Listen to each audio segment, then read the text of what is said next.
The champagne glass slipped from my trembling hand, shattering across the dining room floor. Every head turned toward me, but I kept my eyes locked on Samantha, my daughter-in-law of 3 years. "Tell them who you really are," I demanded, my voice stronger than it had been in months. "Tell my son Jason about the 3 other husbands. Tell my grandchildren about their mother's real name." The color drained from her face as I pulled the documents from my purse. "Or I will." For 35 years, I taught 3rd graders at Lincoln Elementary in Portland, Oregon. I loved every moment of it. The children with their bright eyes and endless questions filled my days with purpose. My husband Frank always said I was born to be a teacher. We had a simple life in our modest 2-story home on Maple Street. Frank worked as an accountant for the city, and together we raised our son Jason to value honesty and hard work. When Frank passed away from heart failure last year after 42 years of marriage, the silence in our home became unbearable. The walls seemed to close in around me, and memories haunted every corner. I would find myself talking to Frank, as if he were still there, only to turn around and face the emptiness. My son Jason called every Sunday without fail, but phone conversations with him and video chats with my grandchildren, Abby and Adam, could only provide so much comfort. 3 months after Frank's funeral, Jason suggested I sell the house in Portland and move to Columbus to live with him and his family. "Mom, you shouldn't be alone," he insisted. "The twins miss you terribly, and we have plenty of space in our home." I hesitated at first. Leaving Portland meant leaving the life Frank and I had built together, but the thought of being near my grandchildren every day filled me with hope. At 65, I wasn't ready for a retirement community, and the idea of creating new memories with family seemed like the perfect next chapter. "Are you sure Samantha won't mind?" I asked Jason. I had only met my daughter-in-law a handful of times at holidays and family gatherings since their wedding 3 years ago. She always seemed polite if a bit reserved. Jason worked as a financial advisor, and Samantha was a lawyer at a prestigious firm. They lived in a beautiful colonial home in an upscale neighborhood. "Of course not," Jason assured me. "Samantha is completely on board. She thinks it would be great for the kids to have you around." With my son's encouragement, I sold my home, donated most of my furniture to a local charity, and packed up the keepsakes I couldn't bear to part with. My teaching awards, photo albums, and the handmade quilts Frank's mother had given us as wedding gifts all came with me to Columbus. Everything else I left behind, ready for a fresh start. The day I arrived in Columbus, 8-year-old twins Abby and Adam ran down the driveway to greet me, their faces bright with excitement. Jason followed behind, wrapping me in a warm hug that reminded me so much of his father. Samantha stood in the doorway, smiling politely. She was a striking woman with sharp features and perfectly styled auburn hair. "Welcome to our home," she said, giving me a brief hug. "The children have been counting down the days." My first week in Columbus was filled with settling in and exploring my new surroundings. Jason had converted their basement into a comfortable apartment for me, with a small kitchenette and private bathroom. It wasn't as bright as my old home, but I told myself it was just a matter of getting used to the change. The twins loved showing me around their school and neighborhood, proudly introducing me to their friends as Grandma Blake, who came to live with us forever.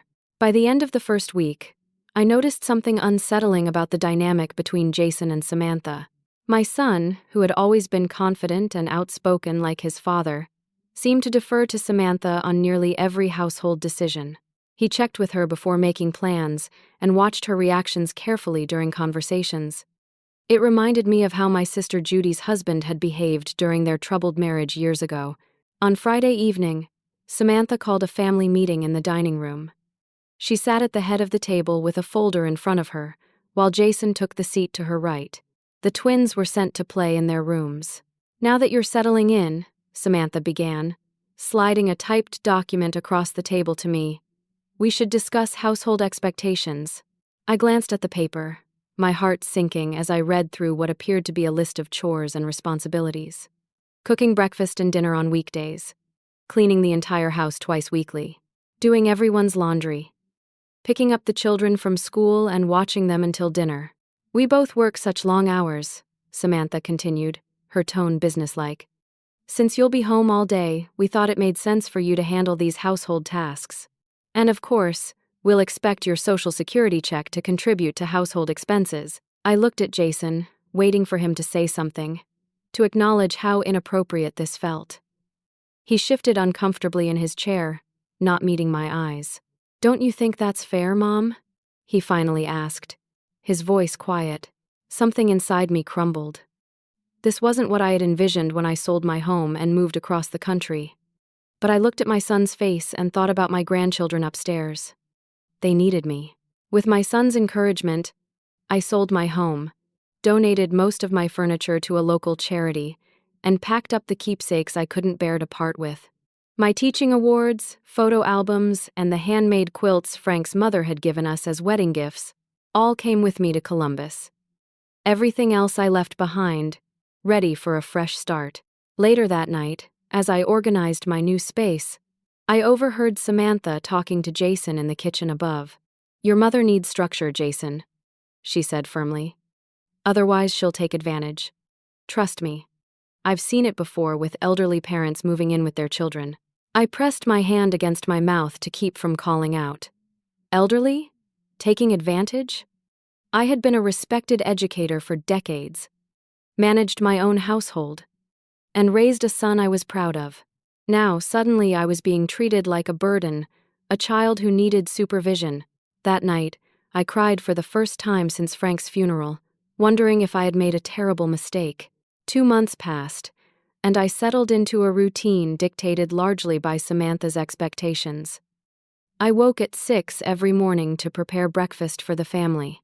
After everyone left for work and school, I cleaned the house, did laundry, and prepared dinner that would be ready precisely at 6:30. In between, I picked up the twins from school at 3:15 and supervised their homework until their parents returned home. Despite the demanding schedule, I treasured the time with Abby and Adam. They were bright, curious children who reminded me of my students over the years. Adam had a talent for mathematics that amazed me, while Abby loved stories and could spend hours discussing the characters in her books. I taught them to bake cookies using Frank's mother's recipes and helped them build a model solar system for their science project. One afternoon, as we worked on multiplication tables at the kitchen table, Abby looked up at me with her serious brown eyes. "Grandma Blake, why does Mom get mad when we have too much fun with you?" she asked. Before I could formulate an appropriate response, Samantha walked in from work earlier than usual. Her eyes narrowed at the plate of chocolate chip cookies we had baked. "I thought we discussed limiting sweets during the week," she said sharply. "And they still have math to finish." "We were doing multiplication while the cookies baked," I explained. I always found that combining learning with something enjoyable helped my students retain information better. "Well, these aren't your students," Samantha replied. "And I prefer they follow the routine we established before you arrived." That evening at dinner, Samantha criticized the chicken casserole I had prepared. "It's a bit too rich," she commented, pushing her plate away. "Jason's cholesterol has been borderline. We need to be more careful with our diet." "Mom's cooking is great," Jason said, though he stopped eating his portion. "The food at school is way worse than Grandma's," Adam piped up. Samantha shot him a look that silenced him immediately. These criticisms became daily occurrences. My cleaning wasn't thorough enough. The laundry wasn't folded correctly. The grandchildren were becoming too attached to me. When I tried to speak with Jason about Samantha's behavior, he was always working late or too tired to talk. I began to feel isolated. My social circle was back in Portland, and Samantha showed little interest in helping me connect with people in Columbus. One evening, when the house was quiet, I called my old friend Patty back in Portland. "It sounds like you're being taken advantage of," Patty said after I described my situation. "You're not a housekeeper, Blake. You're family." "I want to help out," I replied, trying to convince myself as much as Patty. "And I love being with the grandchildren." "But at what cost?" she asked. "Have you tried talking to Samantha?" The next day, while preparing lunch, I attempted to connect with Samantha, who was working from home. I brought her a sandwich and tried to start a conversation. "I realized we haven't had much time to get to know each other," I said. "I'd love to hear more about your family. Where you grew up? Samantha glanced up from her laptop. That's thoughtful, Blake. But I'm really swamped today. Perhaps another time. Whenever I asked personal questions about her background, Samantha would either give vague answers, change the subject, or find a reason to leave the room. I found it odd that someone could be so private about basic details of their childhood or education. On a warm Saturday in July, Jason and Samantha hosted a neighborhood barbecue. I spent the morning preparing side dishes and setting up the patio while Samantha supervised. As guests arrived, I noticed how Samantha transformed into a charming, vivacious host, a stark contrast to her usual demeanor around me. While serving iced tea to some of the neighbors, I overheard a conversation that made me pause. It must be nice having your mother-in-law living with you, helping with the kids and the house, a woman commented to Samantha. Samantha lowered her voice, but not enough. Honestly, it's like running a senior daycare on top of everything else. It's exhausting having to manage her too. I froze, the pitcher of tea suddenly heavy in my hands. Before I could move away, a silver-haired man in the group spoke up. Samantha? I thought you looked familiar. Didn't you work at Patterson and Rhodes a few years back? I swear we met at a conference, but I thought your name was different then. Samantha's smile faltered momentarily before returning with increased wattage. You must be thinking of someone else. I've never worked at Patterson and Rhodes, and I've always been Samantha Davis, even before marrying Jason. My mistake, the man said, though he looked unconvinced. I'm Greg Thompson, by the way. On the drive home from picking up extra ice for the party, Samantha turned to Jason in the front seat. I sat quietly in the back, feeling increasingly invisible. Your mother was asking a lot of personal questions in front of the neighbors today, she complained. It was embarrassing, especially when she encouraged that Greg person to confuse me with someone else. I'm sure she didn't mean anything by it, Jason said, but he gave me a disappointing glance in the rearview mirror. As summer progressed, I noticed other troubling patterns. When important dinner guests visited, usually Samantha's colleagues, I was asked to eat in my room. Samantha claimed the dining table only seated 6 comfortably, though I had seen it extended to seat 8 many times. Another peculiarity: Samantha had no personal photos predating her relationship with Jason. No childhood pictures, no college graduation photos, no family portraits. When I mentioned this to Jason, he shrugged. Her parents died when she was young, and she doesn't like dwelling on the past, he explained. Can you respect that, Mom? I nodded, but something felt off. Everyone has a past, and Samantha's seemed deliberately obscured. In August, my former teaching colleague Maureen came to visit for the weekend. It was the first time anyone from my old life had seen my new living situation, and I was both excited and nervous. Samantha had reluctantly agreed to the visit but made it clear that Maureen would need to stay at a nearby hotel rather than in our home. We just don't have the space right now, she explained, though the guest room upstairs was currently being used as a storage area that could easily have been cleared. Maureen arrived on Friday afternoon, and immediately I felt a wave of nostalgia and comfort in her presence. We had taught together for 20 years, and she knew me better than almost anyone still living. We spent the afternoon catching up at a local cafe, and I gave her a tour of the neighborhood, carefully avoiding any negative comments about my living situation. On Saturday, Maureen joined us for dinner at the house.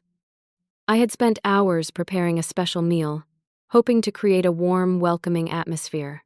Throughout the evening, I noticed Maureen observing the interactions between family members with a teacher's perceptive eye. She saw how Samantha spoke over me, dismissed my contributions to the conversation, and assigned me tasks like a household employee rather than a family member. After dinner, when Samantha and Jason took the twins to their baseball practice, Maureen helped me clean up the kitchen. Blake, she said gently, are you happy here? The simple question broke something open inside me.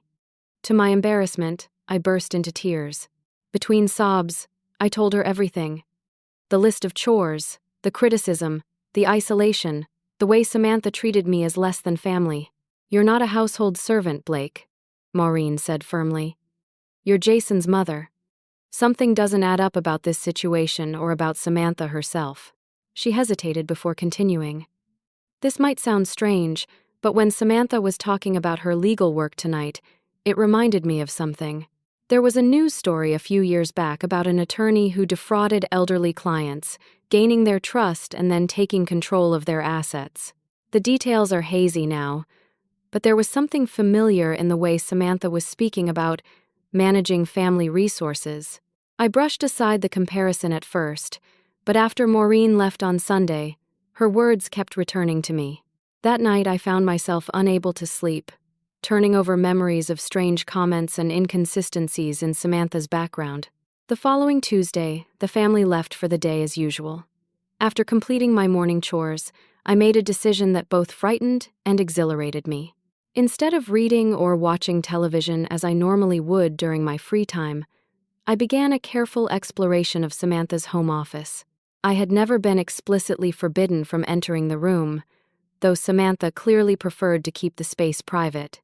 The office was meticulously organized, with law books arranged by subject and color on built-in shelving. A large desk dominated the room, its surface clear except for a laptop that was closed and presumably password-protected. My heart pounded as I carefully checked the desk drawers. Most contained ordinary office supplies or file folders labeled with client names. The bottom right drawer, however, was locked. I tried tugging it gently, but it wouldn't budge.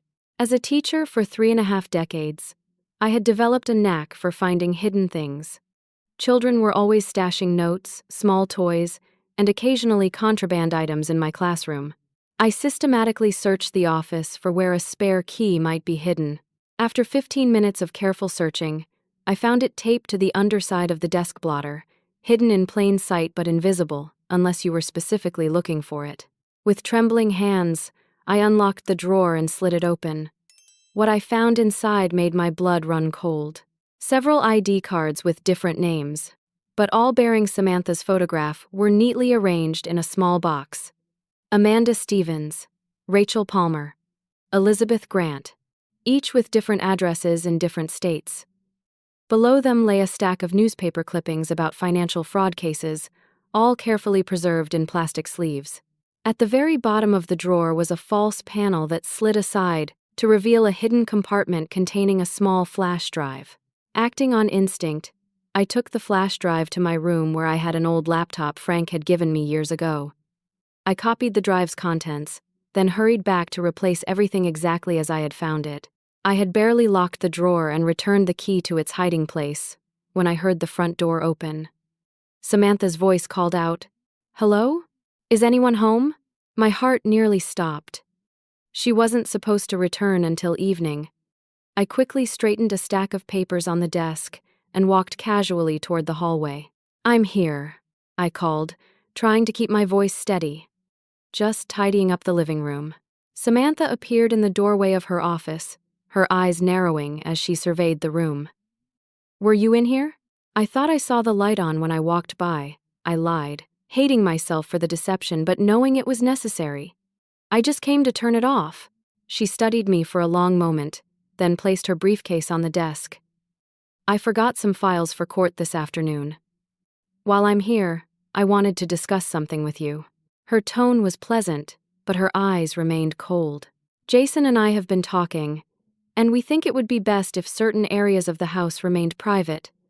My office, our bedroom, and the upstairs guest room should be off limits to you from now on, for privacy reasons." I nodded, unable to speak past the lump in my throat. "Great," she said with a smile that didn't reach her eyes. "I'm glad we understand each other." That evening, Jason enforced the new boundaries, explaining that everyone needed personal space in a busy household. I noticed he seemed increasingly withdrawn, working later hours and spending less time with the children. When he was home, he deferred to Samantha on everything from what the children should eat to what television shows were appropriate. The confident son I had raised was fading before my eyes. Over the next few days, I also noticed Samantha frequently taking phone calls in the garage, away from the house. Once, I walked past as she was returning and caught the end of a conversation. "Everything's proceeding according to schedule." The transfer can happen next month." She jumped when she saw me, quickly ending the call and slipping the phone into her pocket. "Blake, you startled me. I was just checking in with a client." But her expression told me she was hiding something significant, and I was determined to find out what. By September, my role in the household had shifted from family member to something closer to an unpaid housekeeper. My responsibilities increased while my personal freedoms dwindled. Samantha began checking the grocery receipts, questioning why I needed certain ingredients. She monitored my phone calls, explaining that she was concerned about unnecessary expenses on the family phone plan.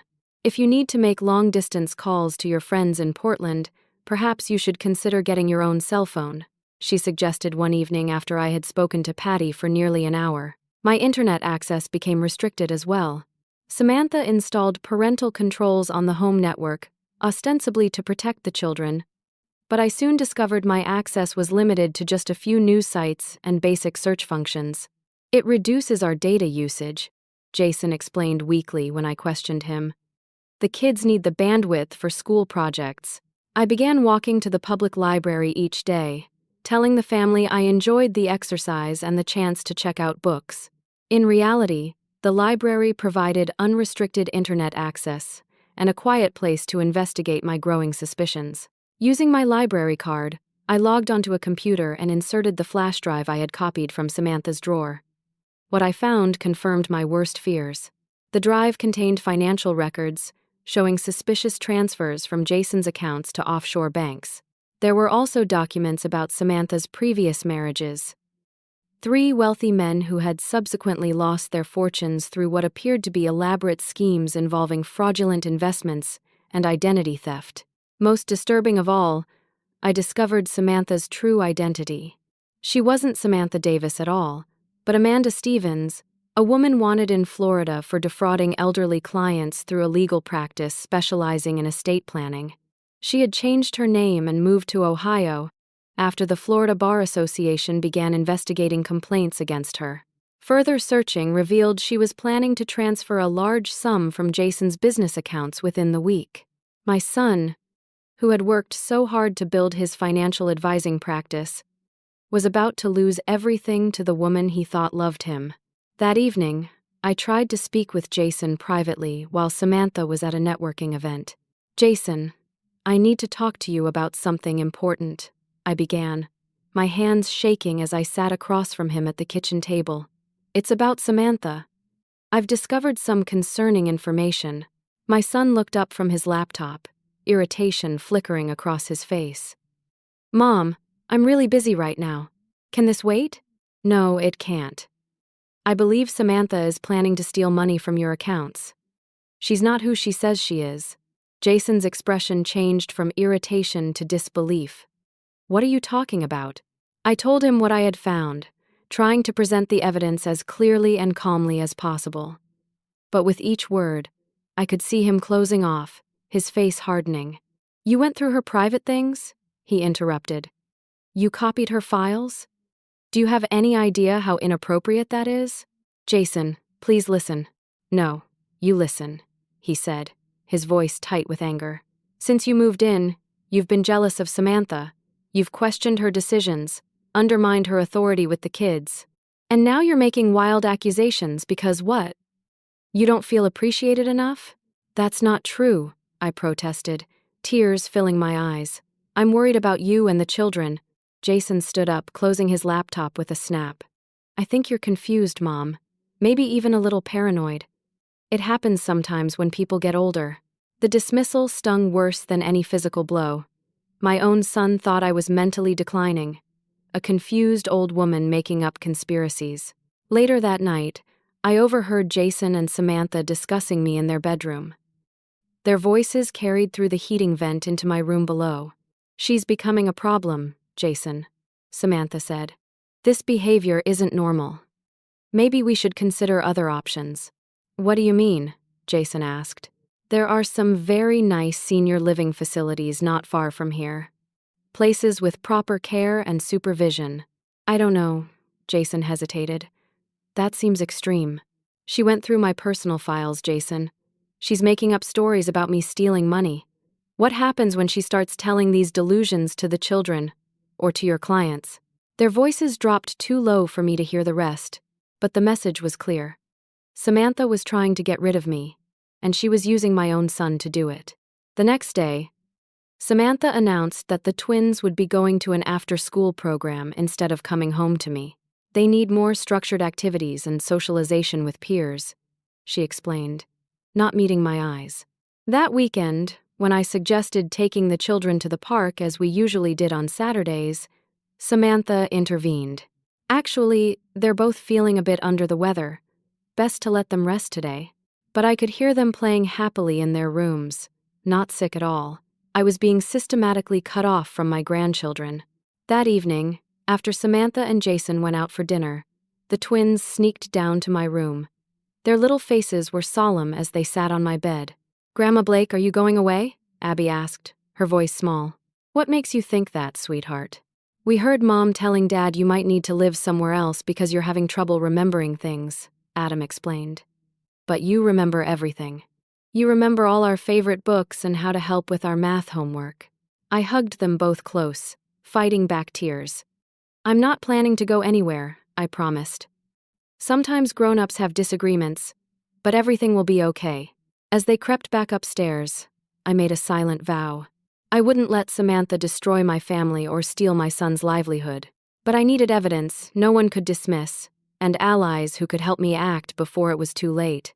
The next morning, I began my counteroffensive. First, I needed allies outside the house, who couldn't be manipulated by Samantha. I had noticed an elderly woman named Dorothy, who often tended her garden next door. She seemed friendly, waving whenever I walked past. On Monday morning, I brought over a freshly baked banana bread as a neighborly gesture. Dorothy welcomed me into her home, and we spent a pleasant hour chatting about the neighborhood. She had lived there for 40 years and knew everyone.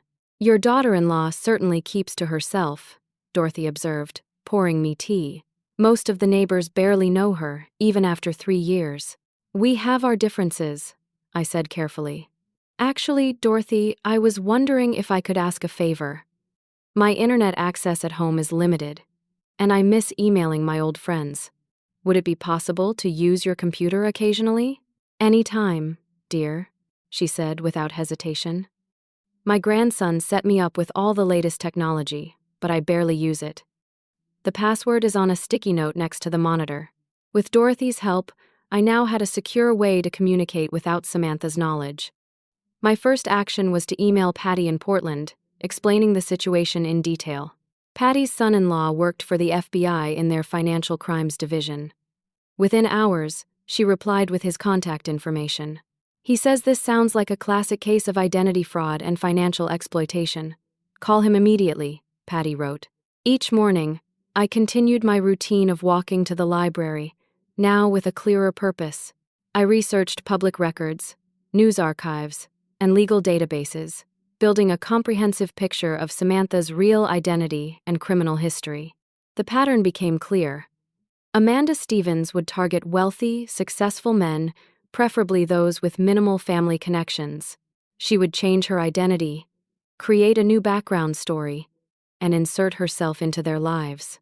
After marriage, she would gradually isolate them from friends and family, then begin transferring assets to accounts she controlled.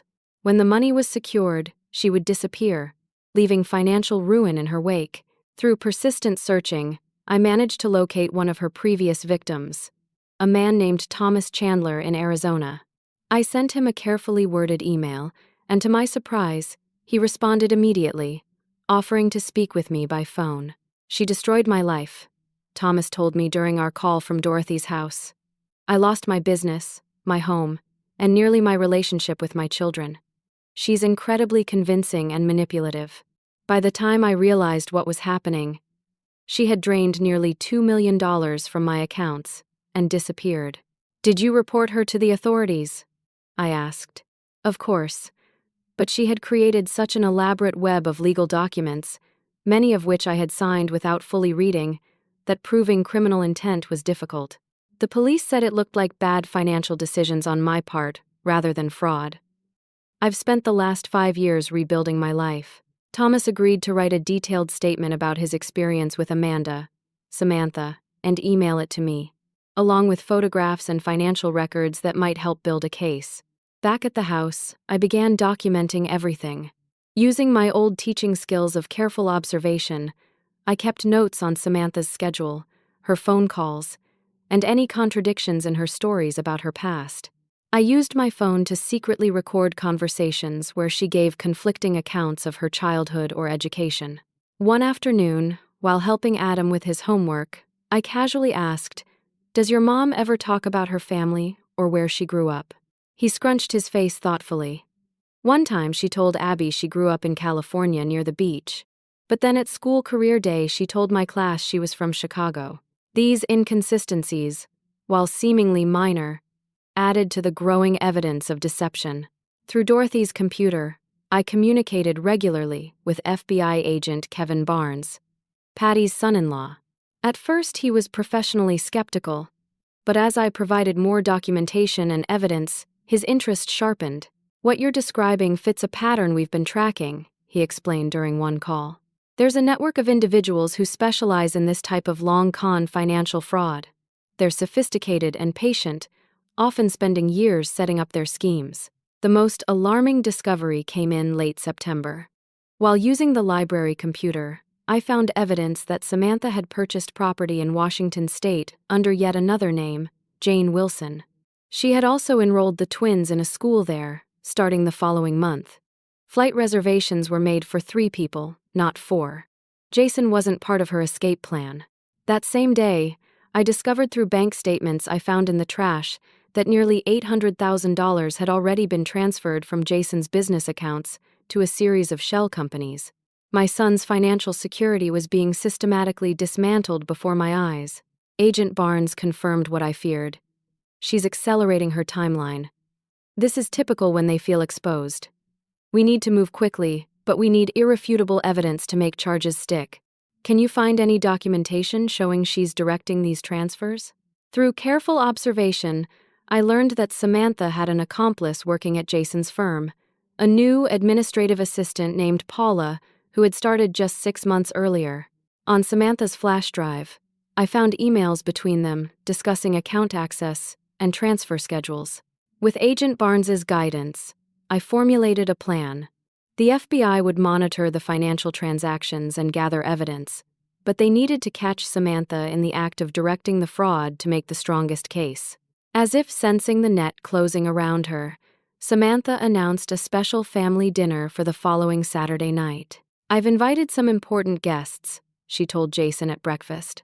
"Paul and Lisa from your office. It's time we entertained them properly." I immediately recognized Paul and Lisa as the aliases used in the emails by Samantha's accomplices. They were planning something significant, and the dinner would provide cover for whatever financial maneuver they had planned. I informed Agent Barnes, who arranged for agents to be ready to intervene. "We'll be monitoring the financial systems for any unusual transactions," he assured me. "But we need someone inside observing their interactions." "That has to be you, Mrs. Henderson." The weight of responsibility pressed on my shoulders. After a lifetime of teaching children and quietly raising my family, I found myself in the middle of what felt like a spy movie. But when I thought of my son and grandchildren, I found the courage to continue. The day before the dinner, Samantha was particularly snippy with me. "Make sure everything is perfect tomorrow night," she instructed. "These people are very important to Jason's business." What she didn't know was that I had already spoken with the real Paul Mendez, Jason's actual business partner, who confirmed he had never been invited to dinner and had no idea who this Paul and Lisa might be. As I prepared the house and food for the dinner party, I felt a strange calm settle over me. For months, I had been treated like an inconvenience, a burden, someone whose thoughts and feelings didn't matter. Tomorrow night, everything would change.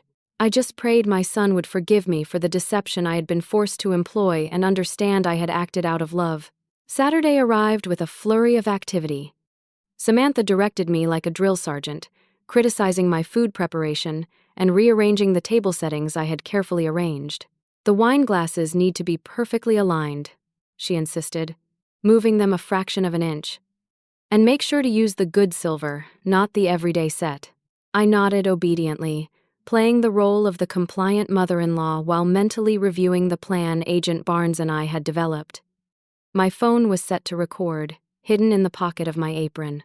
A small camera disguised as a decorative pin on my sweater would capture video evidence if needed. The menu was elaborate: beef Wellington, roasted vegetables, and chocolate souffle for dessert.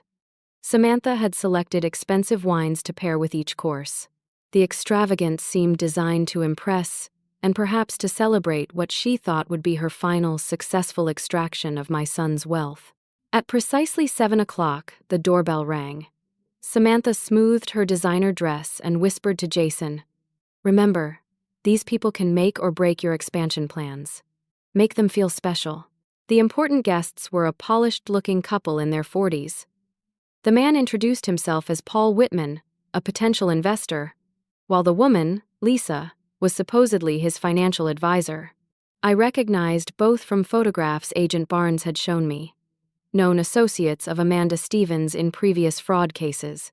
"What a lovely home," Lisa commented, her eyes scanning the room as if assessing its value. Dinner proceeded with an undercurrent of tension beneath the polite conversation. I served each course silently, observing the subtle glances and coded phrases exchanged between Samantha and the visitors. They discussed investment opportunities and market trends in language, deliberately complex enough to make Jason nod thoughtfully without fully understanding. Samantha was unusually attentive to Jason throughout the meal, refilling his wine glass whenever it dropped below half full. By the main course, my son's face was flushed, his words slightly slurred. I noticed Samantha's hand move near his glass while distracting him with a question about a client. A small packet appeared between her fingers, and white powder dissolved into his wine. My heart pounded, but I forced myself to remain calm. I created a diversion by accidentally bumping the table, causing Jason's glass to spill before he could drink from it. "I'm so sorry," I exclaimed, hurrying to clean up the mess. "Let me get you a fresh glass." Samantha shot me an irritated look, but maintained her pleasant facade in front of the guests. In the kitchen, I saw a text message flash on Samantha's phone, which she had left on the counter. "Documents ready. Get signatures tonight. Moving timeline up." When I returned with a fresh glass of water instead of wine for Jason, explaining that he seemed to have had enough alcohol, the conversation had shifted to business documents that needed immediate attention. "We should review those papers in the office after dinner," Samantha suggested, her tone casual but her eyes sharp. "The market conditions we discussed make timing critical." Jason nodded, though he seemed confused. "Right, the papers." Of course. I served coffee and dessert with a growing sense of urgency. Jason was clearly impaired, whether from alcohol alone or something Samantha had added to his food or drink. The investors were steering the conversation toward an immediate transaction, and Samantha was eagerly facilitating. "Why don't we handle the paperwork now?" Paul suggested. "No need to wait until after dessert." "Excellent idea," Samantha agreed, standing. "Jason, shall we use your office?" Jason rose unsteadily. "Sure, let's get this done." I watched as Samantha guided my son toward his office, with Paul and Lisa following closely. The moment had arrived. I sent a quick text to Agent Barnes. "Moving to office now." Jason impaired. I followed them down the hall, my heart racing. Inside the office, Paul was already spreading documents across Jason's desk. "Just need your signature on these transfer authorizations," he explained smoothly. "Standard procedure for the level of investment we're discussing." Jason squinted at the papers, clearly struggling to focus. "What exactly am I signing?" "Just what we discussed over dinner," Lisa said soothingly. "The investment vehicle for the expansion capital." As Jason picked up a pen, I could remain silent no longer. I stepped fully into the room, drawing myself up to my full height. "Jason, don't sign anything," I said firmly. All heads turned toward me. Samantha's face contorted with fury before she quickly composed herself. "Blake, we're conducting business here," she said with forced patience. "Why don't you check on the children?" "I think everyone should know exactly what they're signing," I continued, moving closer to my son, "and exactly who they're dealing with." "Amanda." The color drained from Samantha's face. "What did you call me?" "Amanda Stevens. That is your real name, isn't it, before you became Rachel Palmer and Elizabeth Grant and finally Samantha Davis?" Jason looked between us, confusion clear on his face. "Mom, what are you talking about? Your wife isn't who she claims to be," I said, keeping my voice steady. "She's a con artist who has defrauded at least 3 other men before you. She's been systematically transferring money from your accounts to offshore holdings. And now she's planning to leave with the children and what's left of your money. That's ridiculous," Samantha scoffed, but her eyes darted nervously to the door. "Jason, your mother is confused. We talked about this. She needs professional help." I reached into my pocket and pulled out printouts of the documents I had discovered. "These are copies of your previous identities. And these are records of transfers from Jason's business accounts to shell companies you control. $800,000 so far." Paul and Lisa began edging toward the door as tension filled the room. Jason's eyes cleared somewhat as the gravity of the situation penetrated his fogged mind. "Samantha?" he questioned, his voice breaking. "Don't listen to her," Samantha hissed. "She's been jealous of me from day one. She's trying to come between us." "Then explain the property you purchased in Washington," I pressed. "Or the school registration for the twins starting next month. Or the plane tickets for 3, not 4. Jason turned to Samantha, really looking at her perhaps for the first time in years. "Is this true?" Before she could answer, the sound of the doorbell rang through the house. Samantha's expression changed to one of calculation. "This conversation is over," she declared, grabbing her purse. "Paul, Lisa, I think we should continue this another time." As they moved toward the door, it burst open. Agent Barnes stood there with 3 other FBI agents, badges displayed. "Amanda Stevens," he announced formally, "you're under arrest for wire fraud, identity theft, and conspiracy to commit financial crimes." Chaos erupted. Amanda screamed denials while attempting to delete something on her phone. Paul and Lisa tried to flee through a side door but were intercepted by agents. Jason sat heavily in his desk chair, his face a mask of shock and betrayal. As the agents handcuffed Samantha, she turned to me with pure hatred in her eyes. "You stupid old woman. You've ruined everything." I met her gaze steadily. "No, Amanda. You did that yourself when you targeted my family." The twins appeared in the doorway, frightened by the commotion. I went to them immediately, gathering them into my arms and leading them away from the scene, whispering reassurances that everything would be all right now. Behind us, I could hear Agent Barnes reading Miranda rights and explaining the charges to my stunned son. The confrontation had happened exactly as planned, but I took no joy in it. The real work of healing our broken family was just beginning. The weeks following Samantha's arrest were both challenging and healing. Jason initially oscillated between disbelief, anger, and profound grief. Learning that his marriage had been built on lies and manipulation shook him to his core. The financial impact was severe but not irreversible. The FBI had managed to freeze most of the fraudulent transfers before the money disappeared completely. "I don't understand how I could have been so blind," Jason confessed one evening as we sat on the porch swing after the twins were in bed. The early October air carried the first hints of autumn coolness. "She was very convincing," I said gently. "Agent Barnes said Amanda Stevens had perfected her techniques over many years. You're not the first person she's deceived, and you wouldn't have been the last if she hadn't been stopped." Jason shook his head, his eyes distant. "But I let her come between us. I believed her when she said you were confused, jealous, even mentally declining. My own mother. How could I have done that?" I took his hand, noting how much it resembled his father's. "She isolated you gradually, Jason. That's what predators do. They separate their targets from anyone who might see through the deception." The twins had questions too, of course. How do you explain to 8-year-olds that the mother they loved had been living a lie? The FBI victim specialists provided guidance, and I drew on my years of teaching experience to help them understand in age-appropriate ways. "Sometimes grown-ups make very bad choices," I explained as we baked cookies together, an activity that had once been forbidden by Samantha. Your mom made some bad choices that hurt people, including your dad. That's why she had to go away for a while. Will she come back? Abby asked, her small face serious. No, sweetheart. She won't be coming back to live with us. But that doesn't mean you have to stop loving the good parts of her you remember. I miss how she used to read us stories sometimes, Adam said quietly. But I don't miss how she was mean to you, Grandma Blake. The evidence against Amanda Stevens and her accomplices was overwhelming. In addition to the documentation I had gathered, the FBI uncovered an extensive network of fraud spanning 5 states and nearly a decade.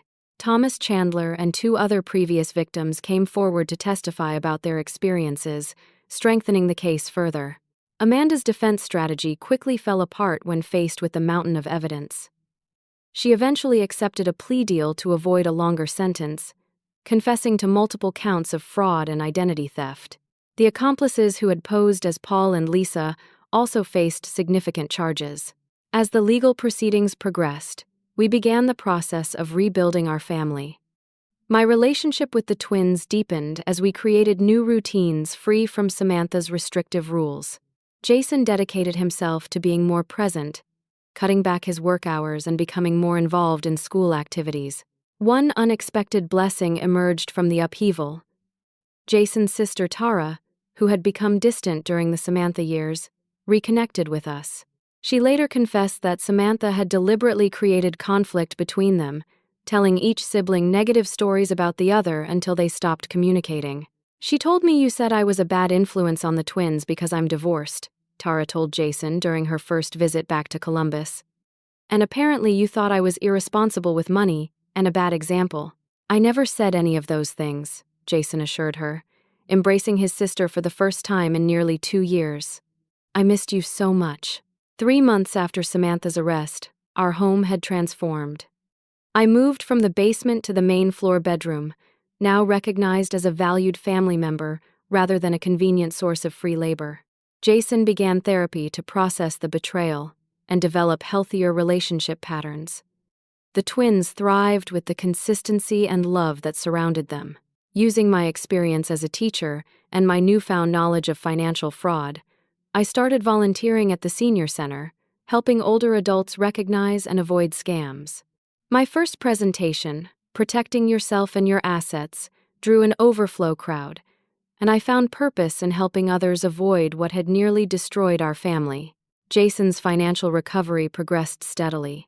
While the losses were substantial, his client base remained loyal after he explained the situation with transparency. His business partner, Paul, the real one, proved to be a tremendous support, helping restructure the firm's security protocols and financial safeguards.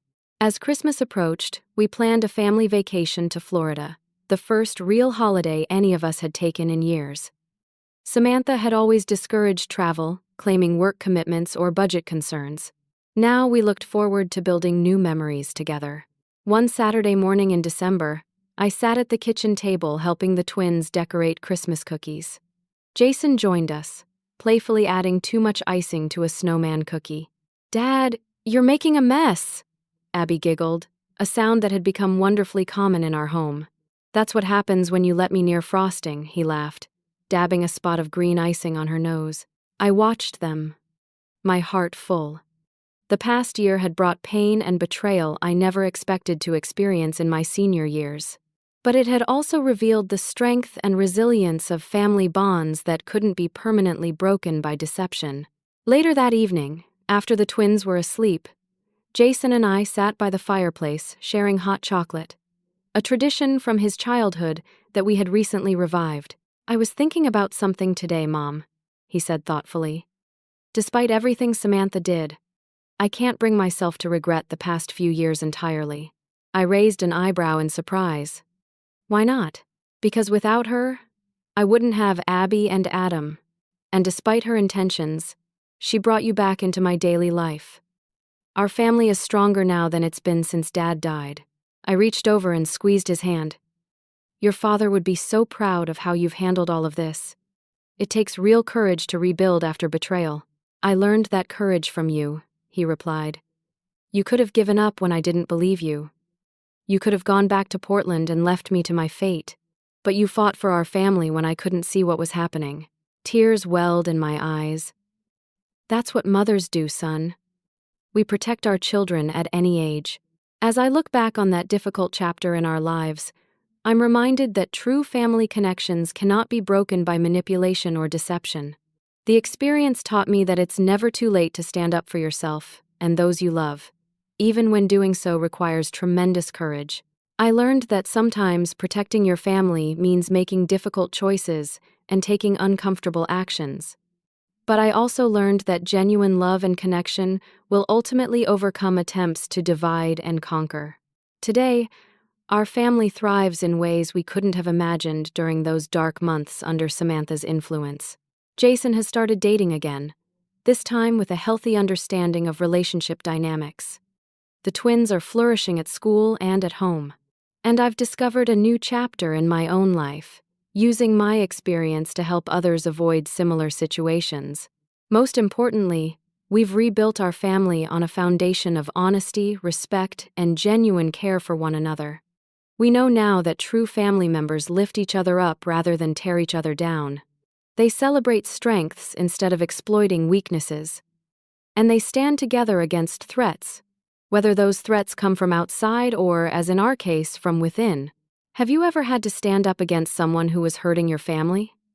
It takes incredible courage to confront those who manipulate and deceive, especially when others might not believe you at first. If my story resonated with you, please leave a comment below sharing your experience or thoughts. Don't forget to like this video, subscribe to the channel for more real-life stories, and share with someone who might need to hear that standing up for the truth is always worth it, even when it's difficult. Thank you for listening to my story. And remember, true family is worth fighting for, no matter how challenging the battle might be.